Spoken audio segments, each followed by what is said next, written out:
Welcome everybody who's here joining us for our TIFO's first ever live stream event. We're really excited to be sharing with you this evening or whatever time zone it is that you're Zooming or YouTubing in from. Thanks for being with us today. For those of you who aren't familiar with TIFO, we are a nonprofit organization based in Moscow, Idaho. But we work with communities around the world as partners to support efforts that improve environmental health. We mostly work in mining and recycling communities. And our focus is really to reduce exposure to harmful contaminants in the environment and thus improve health outcomes within that community. We have the very fortunate situation, or we have the very good fortune, I should say, to work with a lot of great students in these projects. We work with students both in the countries and the communities that we are working in, and we bring in students from around the world to collaborate on those projects, and you'll hear about some of those tonight. And when the pandemic started a few years ago and we were no longer able to travel, we started hearing from students that a lot of folks were really struggling to adapt to online learning and the state of the world in general. And so we kind of started this very informal group. We called it a mentorship group. We called it a student group. We never really figured out a name for it the first year.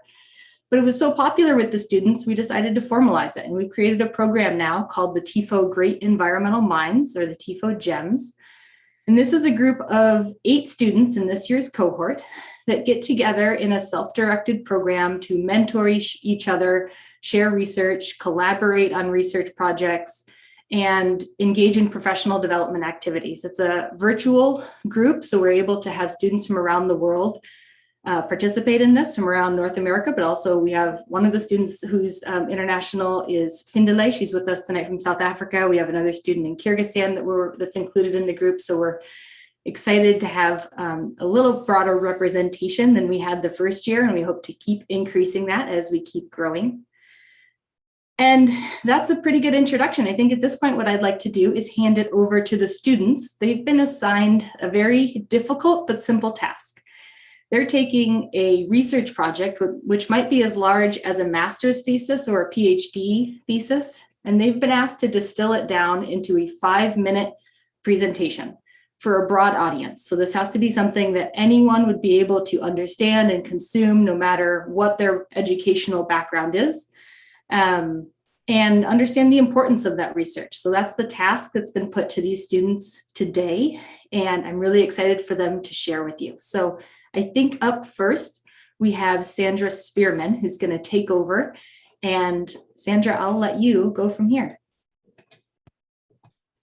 Thanks, Casey. Hi, everyone. My name is Sandra Spearman.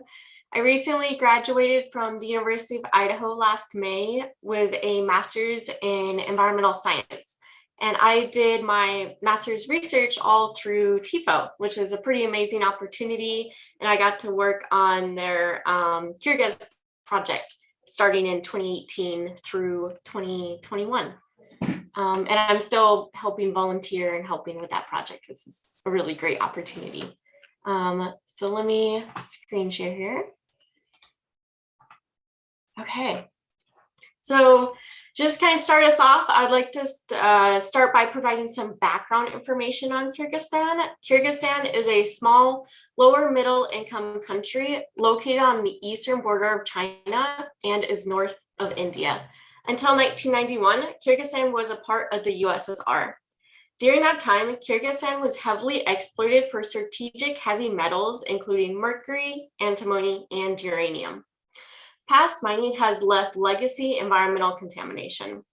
Our project is focused on the Batken region of Kyrgyzstan. The Batken region is located in the southwestern part of Kyrgyzstan and is a part of the Fergana Valley. The Fergana Valley is considered the breadbasket of Central Asia, spanning across Kyrgyzstan, Uzbekistan, and Tajikistan. Aydarkin is a town of approximately 10,000 people located within the Batken region. It is home to one of the world's largest and last primary mercury mines.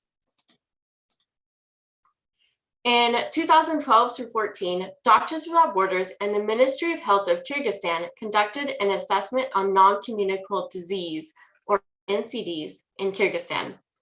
Their study found that the Batken region has a higher rate of NCDs than other areas of Kyrgyzstan. NCDs can include cardiovascular disease, chronic respiratory disease, diabetes, and cancer. NCDs are also known to be caused by environmental contamination, among other factors. In 2019, Doctors Without Borders and the Ministry of Health of Kyrgyzstan, along with TIFO, planned and implemented a human health risk assessment, or HHRA. And HHRA tells us who is exposed and how severe the risk from exposure is. It also helps to inform intervention strategies. All parties agreed that the goal was not to stop mining. Instead, the goal was to make it safer for the community. In August through September of 2019, we began the HHRA with environmental sampling for a hazard identification assessment. During this time, I had the pleasure of accompanying TIFO on a 4-week-long trip to Kyrgyzstan. In Kyrgyzstan, I acted as a sampling team leader and conducted a workshop in QGIS, which is a free program to construct maps and display data. Samples we collected included soil, water, air, dust, and food. The goal of my master's thesis was to develop a system for the local laboratory and health department to efficiently identify soils with harmful mercury concentrations. To do this, I decided to develop a conversion factor between our in-field screening instrument and the laboratory equipment for mercury in soil. For example, if the in-field instrument said that mercury, or that the mercury concentration was 5 and the conversion factor was 2, then the lab equipment would say that the mercury concentration is 10. The conversion factor I established was 1.73 for mercury in soil. Given the conversion factor I have developed, the local laboratory will be able to use the in-field instrument as a time and cost-effective screening tool. This is an exciting result because the $40,000 instrument, which can analyze a practically unlimited number of soil samples, costs approximately the same as 220 samples analyzed in a high-income country's laboratory. By using the XRF as a screening tool, the local laboratory and health department will have more resources to dedicate to intervention programs.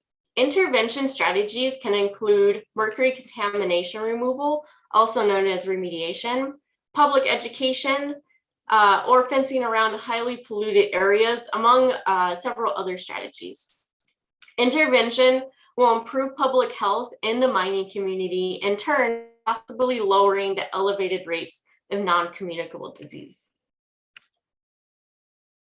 And is there any questions or anything? And questions don't have to be specifically related to my research. Could be fun questions, like how Kyrgyzstan was, because it was amazing. Thank you so much, Sandra. That was awesome. So I'm going to ask a question while other folks get theirs together. We do have a little bit of a lag between Zoom and YouTube. So my question for you is, you were really doing your research. This project isn't a research project in itself, right? You were doing a project that was really important, both in this context, but is also going to be used in other contexts as well. And you had to take that data and make it work for research. So what was the most challenging part of doing that, of that kind of science? Oh, I think the most challenging part was, honestly, I think doing the methods and trying to form that, because some of our methods and procedures were kind of made to fit the situation that we were in when we were there. So they're kind of like on the ground, coming up with our specific procedure. Because, for example, we didn't anticipate the soil being as hard and rocky as we had thought. So we had to kind of change some of our procedures of how to do soil sampling. So I would say that was probably the most challenging part of taking something that was meant for risk assessment and practical sense versus trying to convert that into something that is like academic research. Yeah. And then tell us what one of your favorites, tell us a quick favorite story from your 4 weeks in Kyrgyzstan. There are several favorite stories. Okay. I would say that a quick favorite story was that it took us like over 48 hours to fly to Kyrgyzstan, and then we arrived and then had to drive, I believe it was like 5 hours from the airport to get to location. And once we were there, we had about an hour to settle. And then we found out that we were going to a wedding in like 2 hours. So, and that was amazing. How the ritual of like wedding is very different than within the US. And it was a lot of fun. It incorporated a huge feast and a lot of dancing. And that was just a lot of fun. And I met a lot of cool people there, which is great. That's awesome. So I have two questions that have popped up so far. The first from Denny Davin. He'd like to know about the samples that you compared. And I think he's asking if it was between XRF and lab. Maybe you could talk a little bit about the two types of equipment. Yeah, so for the in-field instrument, we use an X-ray fluorescence spectrometer, or XRF. And then for the lab, we used a Lumex. And sorry, was there more to that question? No, I think just specifying. Yeah, I think that's okay. It. So, and it was just for mercury, right? Yes, just for mercury. Okay. I also did comparisons only with the XRF to see if there's a relationship. For example, like if you can use mercury to predict arsenic or antimony, but that was only with the XRF, which was our in-field instrument. And that was just because the Lumex that we had access to wasn't able to analyze for arsenic or antimony. Right. Mm-hmm. Cool. And then the next question is from Findele. She'd like to know what the proximity of the sampled areas is in relationship to the communities. So it kind of varied. We did residential areas, public parks, schools. We also did industrial areas and agriculture, which were both a little bit farther out of town. But I would say our main focus was in the community itself.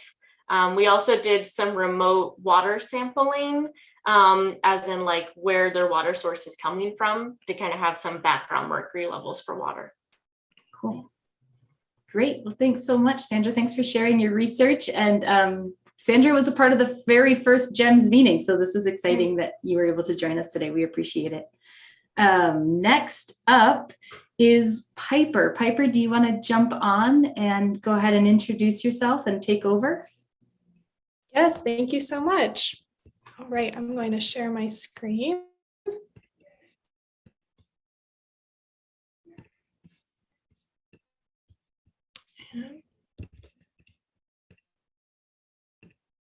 All right, so my name is Piper Christian. I'm a senior at the University of Utah in the Environmental Studies program.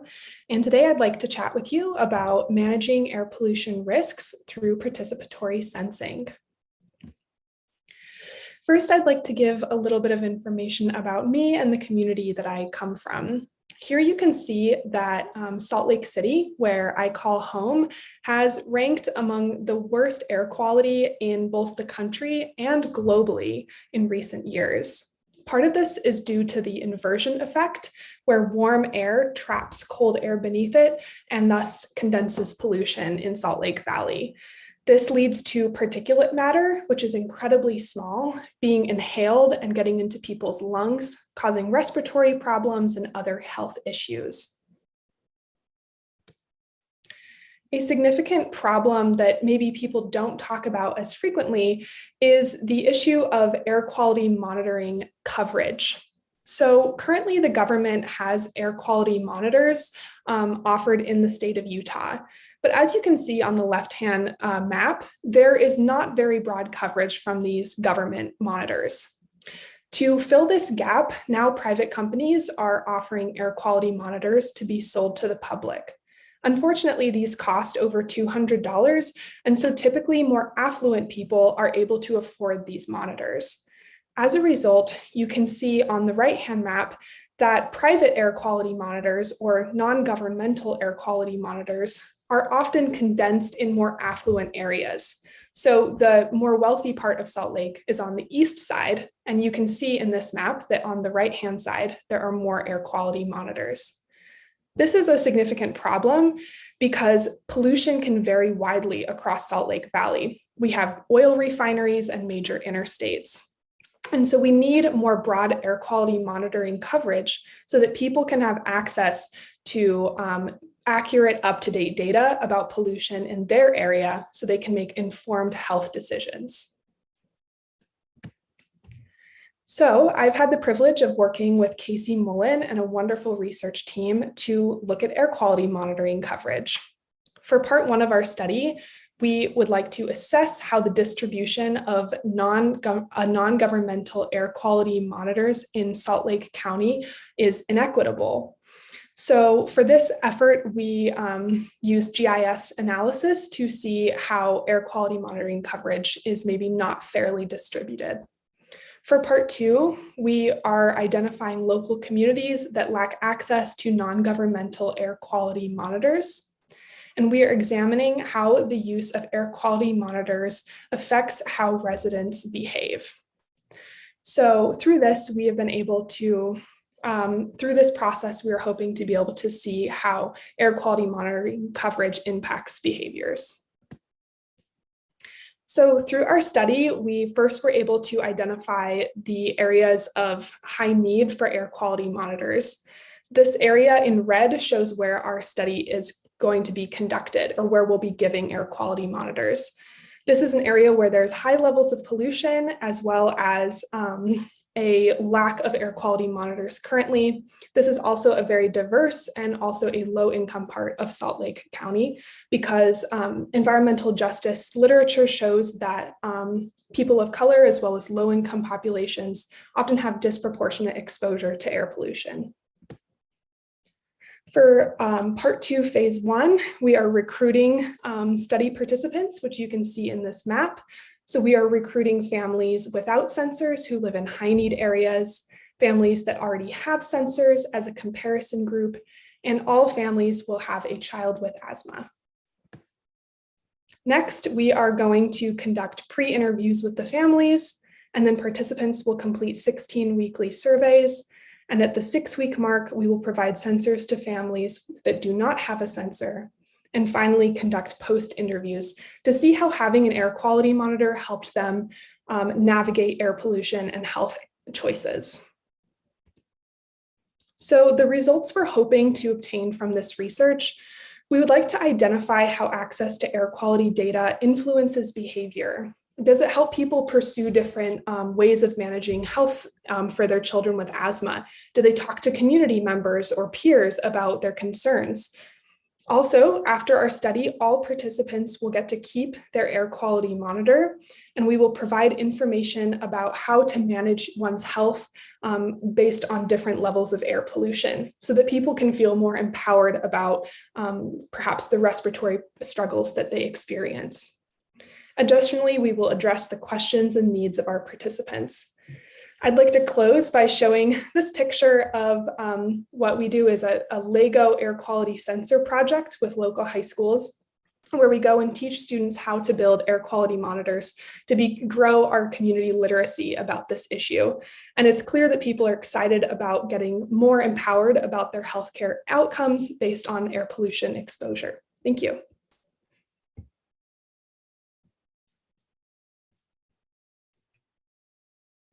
Thank you, Piper. That was awesome. Cool. Well, while we wait for some questions to come in, I was going to ask you, how did you get involved in this project initially? Thank you for asking. I was able to connect with Dr. Sarah Graneski and Casey Mullen at the University of Utah. I was really, through TIFO, I got really excited about using GIS and mapping to better understand exposure to environmental harm. And so after reaching out to people around campus, I learned about this project and I thought it really aligned well with my interests. That's awesome. And how long do you think you'll be able to stay engaged in this project? Because are you a junior this year? Is that correct? I'm a senior. You're a senior. I apologize. Yeah, how long do you think you'll be able to stay engaged in the project? So I will be helping with this project. The research component lasts for 1 year, so through the spring, and then I will be writing my honors thesis the subsequent semester based on our findings. And my focus will specifically be about asthma management in families. Oh, cool. Awesome. Is there anything about this project that's really surprised you so far? Anything you've come across in terms of either the background information or even the project design that you were kind of startled by or surprised by? Great question. I think I've just been really impressed by how through our recruitment, we go to a lot of community centers and libraries. And so it's been really cool to go into different parts of the community and see how libraries and places like this can be really essential for providing services. So for us, it's a great way for us to get to connect with people who otherwise wouldn't get to hear about this program. So it made me really grateful for those kind of public places for people to congregate. That's awesome. That's a really interesting point. There's a question in the chat about point source pollution. So are you concerned about point sources at the airport and a nearby smelter? Do you know anything about those locations, or are there any concerns related to that? Wonderful question. Yeah, so for those who are familiar with Salt Lake, seeing our map, our high need area does fall close to both the incoming inland port, if people are familiar with that, a massive new shipping center that's coming in, the airport, and then as well as refineries. So I think that will be an interesting part of the study is for participants who live close to that, they're going to be recording the air pollution in their area. And it will be interesting to see how perhaps those pollution levels vary across our study area, which I think would be really valuable information. Awesome. Thank you. Well, I don't see any other questions right away. Do you have anything else you want to add before we hand over to Martha? I think I'm good. Thank you so much for letting me present. Oh man, thanks for joining us. We're really grateful. And then next, there is one question right here. Two actually that just popped in. Is there a particular air pollutant of concern or particular source of concern is the first question. We aren't at the moment looking at sources necessarily, but for air pollutant of concern in Salt Lake Valley, primarily PM 2.5 and PM 10. These are particulate matters that are extremely small and have specifically significant impacts on respiratory health. So because our families have children with asthma, that's the pollutant we are focusing on. And what was the other question? Oh, I'm sorry. Denny wants to know if you're recruiting Spanish speakers. Yes, we are. So two of the other researchers who I'm working with speak Spanish. And so all of our resources, survey materials, outreach materials have a Spanish option as well. And we have recruited several Spanish speakers. Cool. And then one more question. Do you have a way to look at specific socioeconomic effects within your study population? Is there a questionnaire or something that you're using? Yes. So in our pre-interview and post-interview, we will be gathering demographic data about our participants. And then when we were determining our study area boundary, we used census block data on race and socioeconomic status to determine areas of high need to put our sensors. So it is definitely, the environmental justice component is very important in our research. Great. Well, thank you so much. This was really exciting to learn about. And then I think at this point, we'll hand over to Martha. Martha, are you ready to jump on here? Yes. Okay, and am I sharing slides for you? Is that right? No, I have them here. So okay, perfect. Well, welcome. Go ahead and introduce yourself and I'll jump off. Okay. All right. So hi, everybody. And thanks so much for tuning in today. My name is Martha McAllister. I'm a PhD student of Environmental Engineering at the University of South Florida. And I'm going to also be talking a bit about air pollution today, but in a slightly different context than Piper was. So to start, this is my sister Deli. We aren't related by blood, but when I was a Peace Corps volunteer in Vanuatu, Deli and her family adopted me as one of their own. And if you aren't exactly sure where Vanuatu is, don't worry, I'll show you soon. As part of the family, I spent a lot of time here in the kitchen. My host family cooked their meals over a fire using wood and coconut waste as fuel. Like many of us who enjoy grilling on a barbecue, I liked the smoky taste of the food. And because so much of the cuisine incorporated coconut milk, burning the husks and the shells seemed like a resourceful way to declutter the kitchen. Unfortunately, breathing in smoke every day has serious consequences on human health. And Piper also talked a little bit about this, but to understand it in a visual way, you can first picture beach sand, like shown here. Now, if this blue circle is about the size of a grain of sand, then a particle of soot is the same size or smaller than one of these white circles. Because these particles are so small, when you breathe them in, they can lodge deep inside your lungs. And this leads to a host of health issues like heart diseases, pneumonia, and lung cancer. In fact, every year, it is estimated that close to 4 million people die from illnesses caused by air pollution just from cooking. And that brings me to the global scale of this problem. This map from the World Health Organization shows where people suffer the most from household air pollution. The golden colored countries are where more than 9 in 10 people primarily cook over a fire. Vanuatu is here, where 92% of the population are using polluting fuels to cook. The death rate due to household air pollution in Vanuatu is estimated to be more than 8 times higher than the rate of road traffic fatalities in the United States. Worldwide, about 2.6 billion people are affected by this type of indoor air pollution. And that's about 1/3 of the global population. So what can be done about it? Some engineers have tried to develop and promote new, more fuel-efficient stoves like this one. This is a relatively cheap option. It's easy to build, but I saw many of these in Vanuatu being used as furniture rather than to cook with. Also, we have learned that these stoves don't really do enough to reduce the amount of those really, really fine particles. So some have assumed that if people only knew about the negative health effects, then they would choose to invest in cleaner cooking technologies like propane stoves.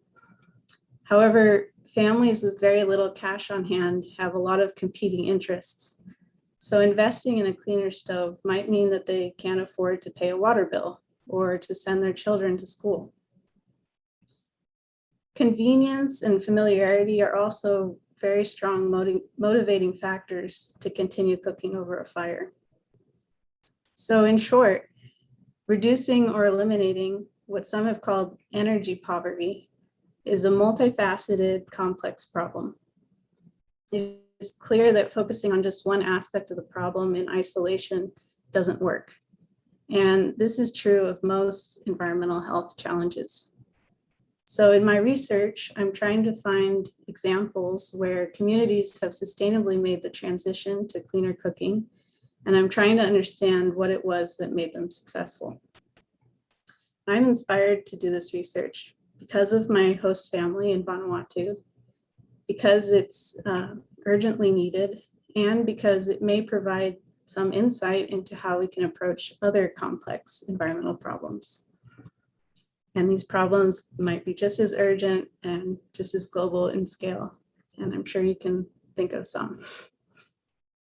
So thank you so much for your attention, and I'd be happy to take any questions now. Thanks so much, Martha. So is this last picture a meal that was prepared in one of those kitchens that you were showing a picture of? Yes, it was prepared in Vanuatu, but they actually cooked it over a fire on the beach. Okay. So it was outside, which is a little bit better, but It looks amazing. yes. Cool. Well, I have a question, and there's a couple questions that have come up in the chat, so I'll get to those next. But I'm wondering where this question is going to take you next personally. Like, what's your next step in this, in your piece of this? Yeah. So I'm using some tools, some methods based in the systems thinking framework, and so I've been building a model of an intervention that was meant to address this problem. And this model can incorporate, a lot of those different aspects that I was talking about. So it can incorporate people's preferences and their economic status and environmental factors. And I'm hoping that by building this model, not only will I just learn more about the problem, but I'll then be able to simulate some different strategies to see how we can improve our interventions. Awesome. That's pretty cool. So Denny highlights that this is super important work as well, which it is. And he notes that wood is used as fuel, but he wants to know about charcoal. And do you know about the studies in China? I'm not sure if you've read any about some of the issues there. So when you mentioned charcoal, I'm aware of, I've been looking pretty closely at some studies in Ghana where they use charcoal a lot for cooking. And this is even in the urban areas in Ghana where that smoky taste of the food or the traditional way of cooking leads people to prefer charcoal over gas. And yeah, it's still biomass, so it's still a polluting fuel, and the whole economy around charcoal also leads to a lot of deforestation, at least in Ghana, and I think that's true in other places as well.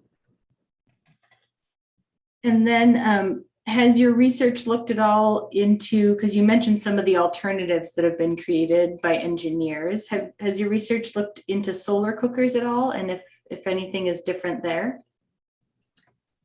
Yeah, I've seen a lot of solar cookers being used in or being mentioned in more humanitarian relief. And I haven't heard about a lot of success with them. I think they're very different than what people are used to. And that seems to be a big barrier in a lot of the interventions is the familiarity with the method of cooking. Yeah, that makes sense. I saw a lot of solar cookers collecting dust and being used for storing things when I was in Lesotho. It's a very cultural thing, the way we cook, and it's a hard thing to shift. So that makes sense. Cool. Well, I don't know. We'll wait for any other questions. One more question was if you've ever worked with Engineers Without Borders, because you are an engineer. I don't know if you mentioned that in your presentation, but you are an engineer and, more on the social science side of these problems. But yeah, have you ever worked with Engineers Without Borders? Yes. Yeah, I was part of the student chapter at Oregon State University. We did a water supply project in Kenya. And then I was also briefly involved with the professional chapter in Northwest Washington. So, yeah. Awesome. Well, thanks so much for sharing your research. We really appreciate it. Yeah, my pleasure. I think next up, we have Findele. Findele, if you want to go ahead, I know I'm sharing the slide for you, but if you want to unmute and start your video, I'll get the screen share going. Thank you, Casey. Findele, go ahead and introduce yourself. Good afternoon, Ugu speaking. Can you hear me, Casey? Yes, I can hear you fine. Okay. Good day. I'm Pindle Ugu, based in South Africa in the Gauteng region, the capital city, Pretoria. I am a PhD candidate for the Northwest University, and my research work that is partly presented for this session, it's connected to my research work for submission. Mining is an influential industry. It significantly contributes positively to our economy. Here in South Africa, in the first quarter of 2021, it has contributed 18.1% to our gross domestic product. At a personal level, I use mining products daily, even salt, to enhance the taste to the delicious cuisine I prepare for my family. Just like mercury, products have been widely used during its boom in business in the 19th century. And it has been delisted amongst the 10 chemicals of great concern by the World Health Organization. On contrary to the mining benefits, unfortunately, mine sites have been a great concern due to the environmental burden it causes around communities. Even a greater concern, though, is for our future generation who might not have the pleasure and the right to clean and healthy environment. My research work that is depicted over the sampled area on the left-hand side of the screen, whereby I had 3 areas, which the main area is the old mining working of the Sinaba that operated up until the 1947. It only lasted for 3 years.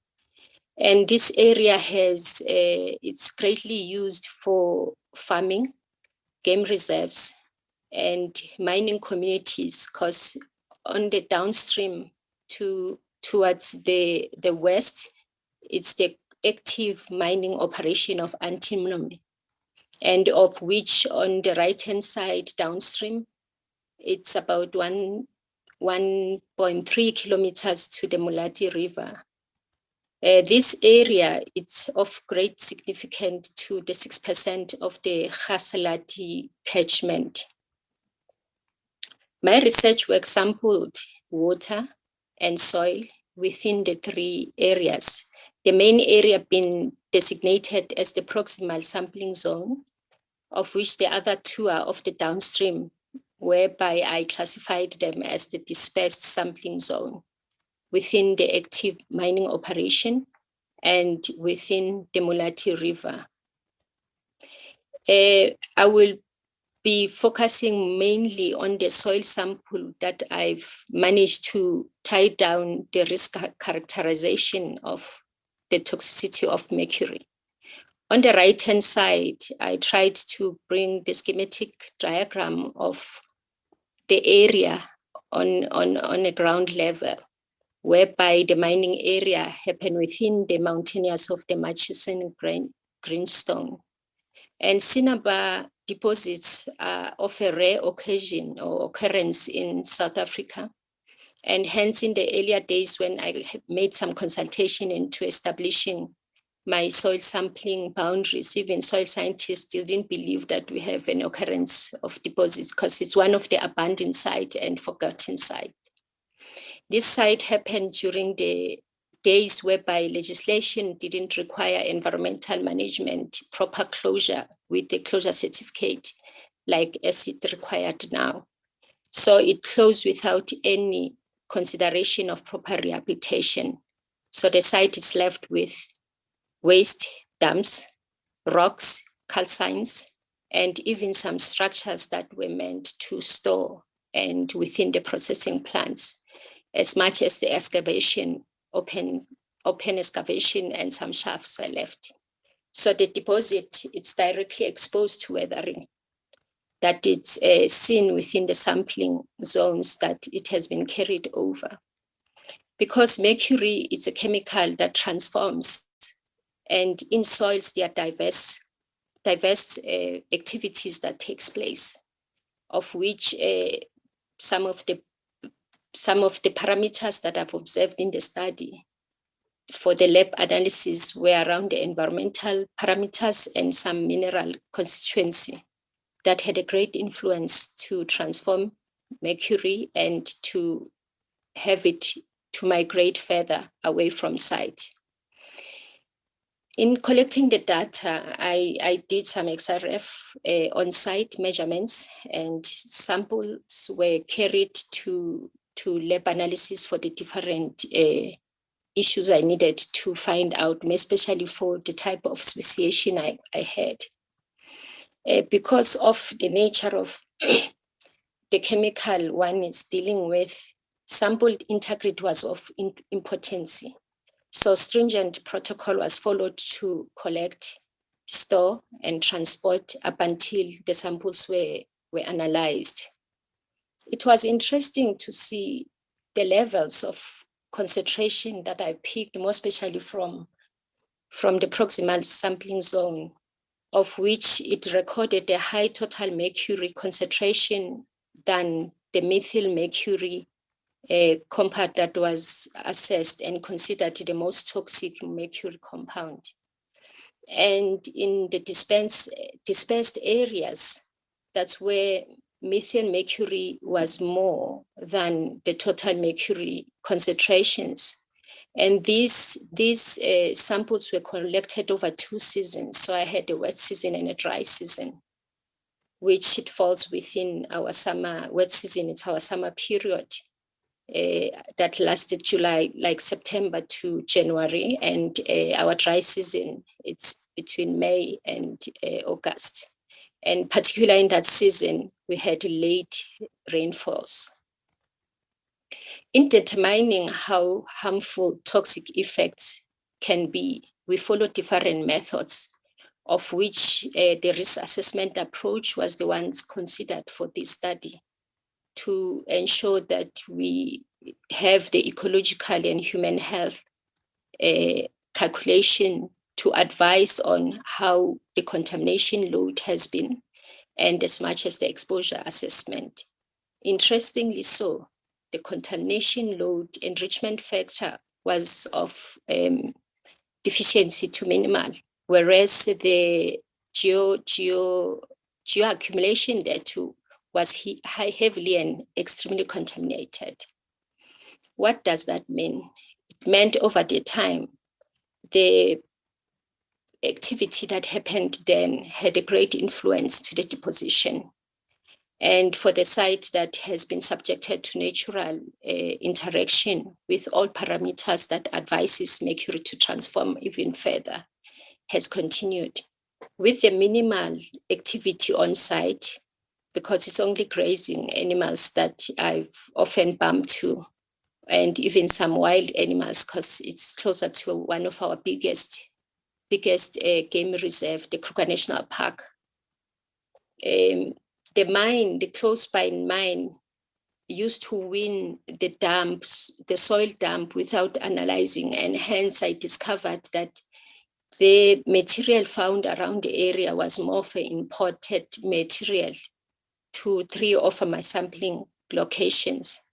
But the other sampling locations are close to my water borehole sampled, of which it is significance that it has been an infiltration of mercury from the geological deposition, of which it has been found as an anomalous.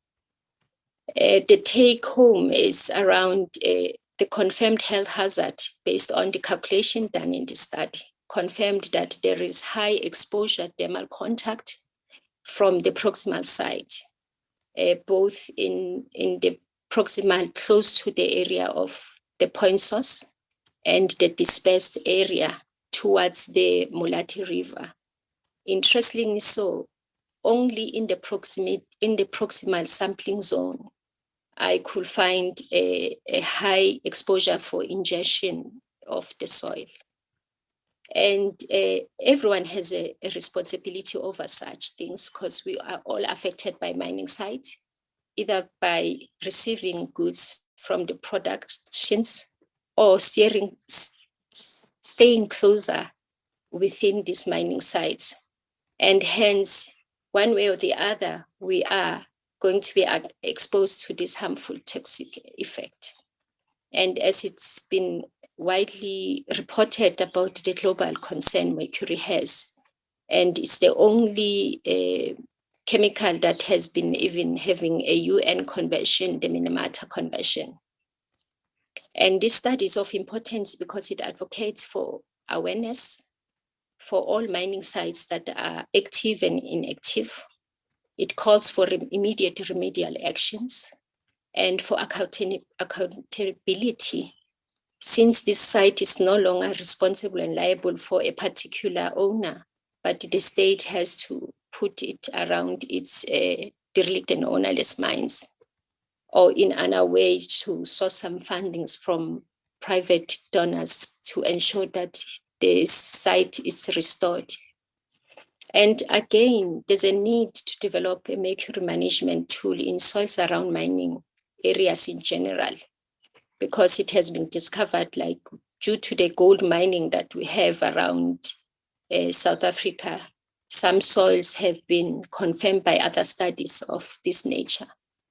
And as it can be seen on the schematic diagram on the right, that mercury has its own effect because it bioaccumulates in the ecological life of the river, and once consumed, it has its own health effect to humans. So the toxic profiling, it ranges from once consumed, depending on the exposure it is on a daily basis, but it ranges from central nervous system, and because methyl mercury is a lipotic deposits, and it has a way of precipitating proteins, and hence it is of importance to make sure that all is well and it's noted.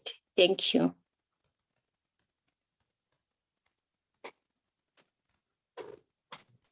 Thank you. I can now be engaged.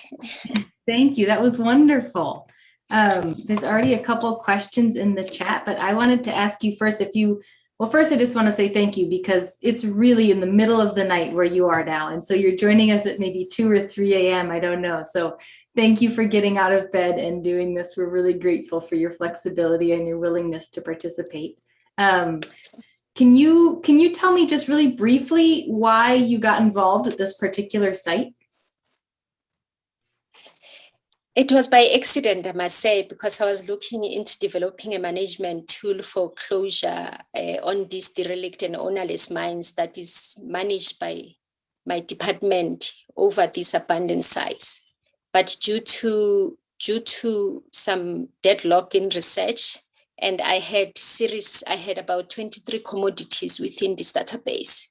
And I just looked deep into this mercury. Then up upon reading around mercury, I realized that it has a potential into showing the extent of contamination footprints from a geological deposition that is not common in this setting.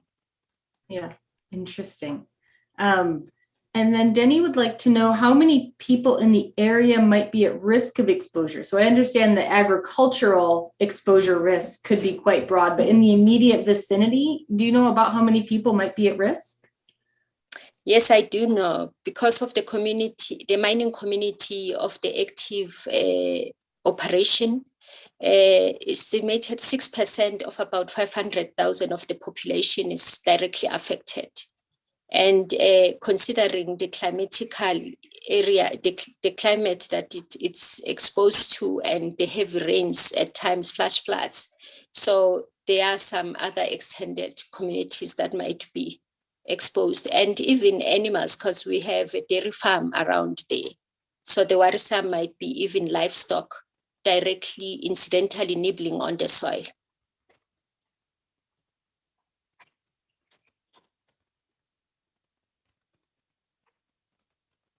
Sorry, thank you for your answer. Do you know if there are any plans to clean up the soil contamination? Not at this moment, but because this will be made aware to the necessary authority. So hopefully upon clearance from my supervisor to reveal this, it will be attended to. Wonderful. Yeah, and again, this presentation is really interesting from our perspective as well because of the steep rise in artisanal and small scale gold mining around the world, which involves high use of mercury at most of those sites. And so this research is really relevant to the increase in mercury use around the world. So thank you for doing it and for your passion and for sharing it with us. I don't know if I see any more questions right now. Do you have anything you want to maybe quickly add? Oh, there's a question. Sorry, Findlay, one more question. Are there any fish being sampled? Because of course, as some folks might not know, mercury can bioaccumulate in aquatic organisms, especially in fish. So are any of the fish being sampled? No, not for this study. And hence it will recommend further studies downstream to this Molati River that I've sampled. And it's a river that during high rain, it's flowing, but at times it's quite dry. So it will be recommended that further studies, more especially for fish, be done. Yeah. And further assessing if we do have fishermen down the line. Yep. Yeah. Well, thanks again, Findlay. This was really interesting. We appreciate you sharing with us.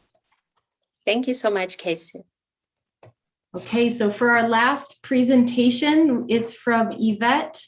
Yvette Bonnie is not able to join us, so I'm going to share a pre-recorded presentation. And then what we'll do at the end, since she won't be able to answer questions right now, I'll invite all of the 4 gems who are with us to just come back on and maybe answer any last minute questions that folks have, or if there aren't any, at least wave to everybody. But for right now, I'm going to share a quick video.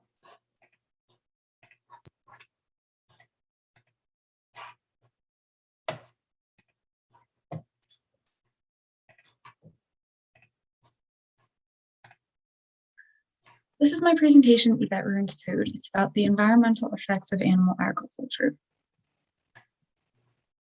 Something we don't always think about would be the greenhouse gas emissions from animal agriculture, but this is actually about equal to 14 to 18% of all human-caused emissions, which is close to the transportation sector, and about 37% of all methane emissions are from animal agriculture, human-caused methane emissions from animal agriculture. And methane is about 6 times as potent for warming in the atmosphere than CO2. And about 65% of all nitrous oxide, human-caused nitrous oxide emissions are from animal agriculture. And that's about 200 times more potent, stronger than CO2 in the atmosphere. Another thing that people don't usually think of as being related to animal agriculture actually is, in a pretty big way, is deforestation. And usually people think of palm oil, which is true. Palm oil results in about 26 million acres of deforestation annually. But animal agriculture actually results in about 136 million acres annually. And an example of this would be in the Amazon rainforest. In this particular graph is from 2001 to 2013. And as you can see, most of the land that was deforested from the Amazon rainforest was for pasture, for pastoral grazing, and that's usually just beef. And if I had to warrant a guess as to what the statistic might look like as of 2020 or 2021, I think it would be more, because the demand for beef is ever growing. Something I know that everyone does think about, though, when they think about animals is manure. And this manure actually is quite a big chunk It's about 160,000 pounds of manure is produced per second because of animal agriculture in the United States alone. So 160,000 pounds per second. That's about 130 times what humans produce. That'll be all of us, all our toilets, still 130 times more than that. And this manure has nitrogen in it. And this nitrogen gets into the groundwater. About 173,000 miles of groundwater or of rivers are polluted worldwide. But once the manure is in this groundwater with the nitrogen, it can cause methemoglobinemia, which is known as blue baby syndrome. And basically, it just prevents the red blood cells from carrying oxygen, which is why this little baby's feet ended up turning blue. And according to the Pediatric Environmental Health Specialty Unit, the recommended or the baseline, the maximum concentration of nitrogen in a drinking water system would be about 10 parts per million. And this is put in place to protect infants from getting this disease. And if you test the water, or if someone tests the water and it measures between 5 and 10 parts per million, it's recommended to continue testing every 3 months to ensure that those levels stay below 10 to make sure that everyone is safe. The most cases in the United States of infant-acquired blue baby syndrome is from the use of contaminated water to prepare infant formula. So this would be drinking water comes out of your tap, too much nitrogen in it. Sometimes this is what can happen. Another thing that the nitrogen in the manure does is it gets into the ocean. It flows down the rivers. Obviously, the rivers go to the ocean. And so this influx of nitrogen in the ocean causes the algae to grow too much, results in an excess of CO2 in the water. The fish, the coral, nothing is able to live, hence dead zone. There's about 500 of these worldwide, and there's one really large one in the Gulf of Mexico because of everything that flows down from the Mississippi and all its tributaries, and this is about 12,500 square miles, so still pretty huge. There are more problems in the ocean caused by unsustainable fishing practices. Bycatch refers to all the crabs, the sharks, the sea turtles, anything that gets caught up in the nets that really wasn't the intended fish, actually, and this results in about 1/4 of all things caught in the ocean. So about 1/4 of everything that ends up in the nets wasn't actually supposed to be there, and these just end up getting thrown back into the ocean dead. And this is pretty harmful to biodiversity. And at the current rate of fishing, oceans will be devoid of all commercially recognized fish by 2048.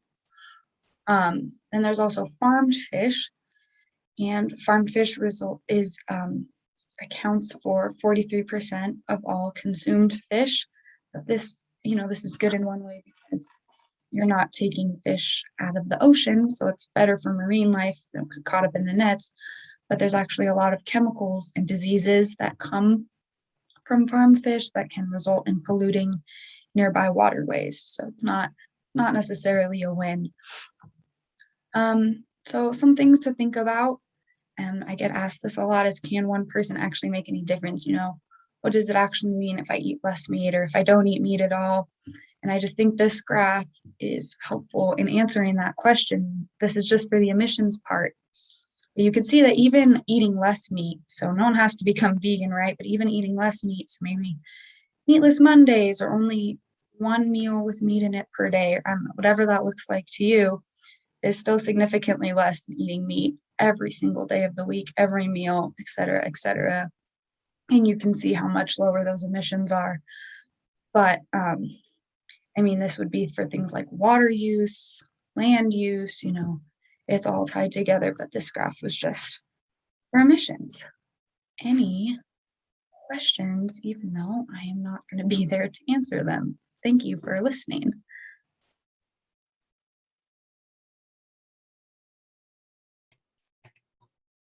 Okay, so that was a presentation by Yvette, one of our gems who had something come up at the last minute and wasn't able to join us tonight. She was disappointed. But if anyone has any questions, feel free to put them in the chat. And what I'll do is make sure Yvette gets on there and answers them when she's able to, either later this evening or maybe tomorrow.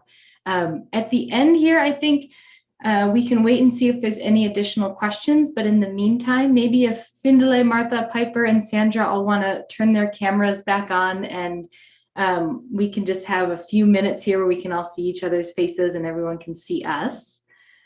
And I was wondering if you all would mind sharing, let's see, so you've all been in GEMS for a little bit now, so maybe just share one of your favorite things about this group of people that we get together with every so often, if you don't mind. And I'm going to put Sandra on the spot because she presented first. I think my favorite part of being part of GEMS is hearing everyone's different perspectives and different views on different types of problems, as in, like, say I had a problem, but they came up with, like, oh, you can use R for that or GIS for that. Like, they have different ways to go about solving problems. And I think that's really cool, especially because, like, everyone has their different backgrounds and specialties. So I think that's been super nice to have. Yeah, that makes a lot of sense. Thanks, Sandra. How about, I think we went with Piper next. So Piper, do you want to jump in? Yes, I have really appreciated the mentorship for everything from sharing papers with folks in the network, sharing presentations. I've gotten a lot of really valuable input and have loved being able to partner with other GEMS on projects that we have shared interests in. So I got to work with Astrian, one of the other folks in our network, last year on our lithium mining research project, which was really fulfilling. So it's been a great resource. Cool. Thanks, Piper. Martha, how about you? Yeah, similar to what's been said, it's just really good to hear, everybody's perspective and the different angles that people come at these problems from. And it's good to get outside of our little bubbles, at least here at the university, and kind of reach out to across the country and the world and collaborate in that way. And then Findele, how about you? Do you have anything you want to add? Yes, just having the contact session of like minds is refreshing. I mean, to be in a journey that there are other people who are doing different projects, but they go through the same stress. It's quite fulfilling. And it brings refreshment and approach into my writing because I'm still busy with drafting the thesis. Thank you. Thanks, Findele. So thank you all for doing this tonight. This was great. It was a great exercise in science communication. It was a great way to show some of the really exciting research that y'all are working on and how impactful and important it is on some of these huge challenges that we collectively face. And with that, I think that concludes our live stream. So thanks to everybody who joined us and gave questions through the chat and text messages and emails. We really appreciate it. And we hope to see you all again soon.